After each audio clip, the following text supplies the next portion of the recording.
For more now on the markets and how they performed this month and where we're headed, we bring in Keith Springer of Springer Financial Advisors, along with Brian Piskorowski of Wells Fargo Advisors and Doug Sandler of Riverfront Investment Group. Gentlemen, good to see you. Thank you so much for joining us.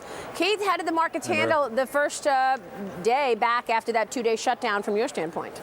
Well, we had a compressed 3 days into one. They did a fine job. There really wasn't much going on. I think investors are really being neutral going into the election.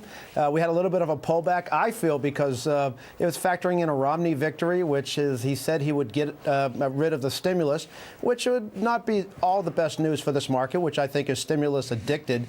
We got the fiscal cliff it's dealing with, but for the most part, it handled it really well today. I'm expecting a pretty good rally after the election, sort of a, after a tough October. I would think we'll rally, I think, to new highs after the election, but with bad earnings, investors really have to be careful here. And, like what we're doing for our clients, you need to start paring back some risk at that point, being wary of what the market's going to do next year, which is probably not going to be very pretty. Well, happy that you've got your San Francisco Giants gear on. The World Series parade today. Some happy times in the middle of all of this upset. Yeah, the Giants are a big... Sorry, Maria? I said nice hat. Thank you. Yeah, it's a big deal up here in Northern California, the big parade. I would have loved to have been there.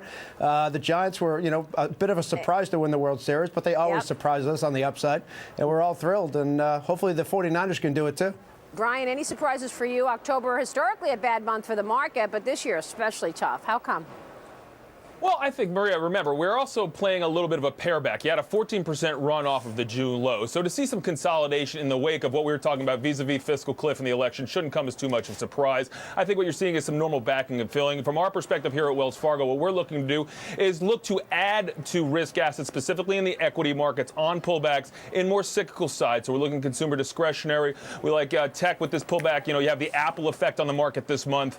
Beyond that, there's some other areas of tech that may be interesting. And then I think also looking in, keeping an eye out in some of these nuances out of the hurricane. For example, you look at the home improvement retailers did it very well today. The rebuilding process, while short-term may be an issue for markets, over the longer term, though, as seen with Katrina, what you possibly could see is some actually better economic growth after this quarter.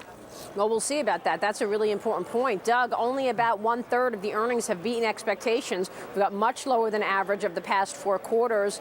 Is this an indication of where the markets are headed? We've got 1 month out of the 3 months for the fourth quarter now in the books. October, a bad month for the markets. Right. What's your expectation for November and December? Well, I think the economy's slowing. I mean, that's clear. And when you're doing 1 or 2% GDP growth, it's tough for companies to continue to find 10% earnings growth by cutting expenses. But ultimately, I think the market's priced for that, right? We're not trading a market that's at 20 times earnings. We're in a market that's at 12 times earnings. So I think expectations are low. If there was a surprise in October for us, and it's something we've been hoping for here at Riverfront, was that you're going to see outperformance overseas. So for 4 years, the U.S. has kicked the rest of the world's butt.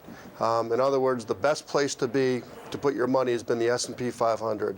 We think that's a trend that's getting long in the tooth, and we're starting to see finally some international areas of the world outside of the U.S. outperforming, and I think that's a trend that could continue. And you look at U.S. earnings getting tired, I think we're probably in the very early innings of international earnings starting to perk up. That is an important point. Gentlemen, thank you very much. I'm sorry, do you want to make one final comment? I would like, Maria, because I think the lower earnings are a crack in the armor. I'm a little worried here. Earnings have been better than expected for 4 years straight. Continuously, we've had positive earnings surprises, and this is the first time we've had negative surprises. I think this is really a crack in the armor. I think it's showing that the stimulus is starting to wear off, that the economy is slowing, and investors need to be careful. All right, we'll leave it there. Gentlemen, thank you very much. We've looked at it, all right. All right, you've got the final word, Doug. I want it. Well, we've looked at exactly that. And the reality is slowdown in earnings does not lead to the end of a bull market. It's typical. I mean, you get later stages of a bull market, earnings will slow, but it doesn't have to be the end. All right, we'll see about that. Thanks, gentlemen. We'll see you soon. Thanks, We Maria. appreciate your time tonight.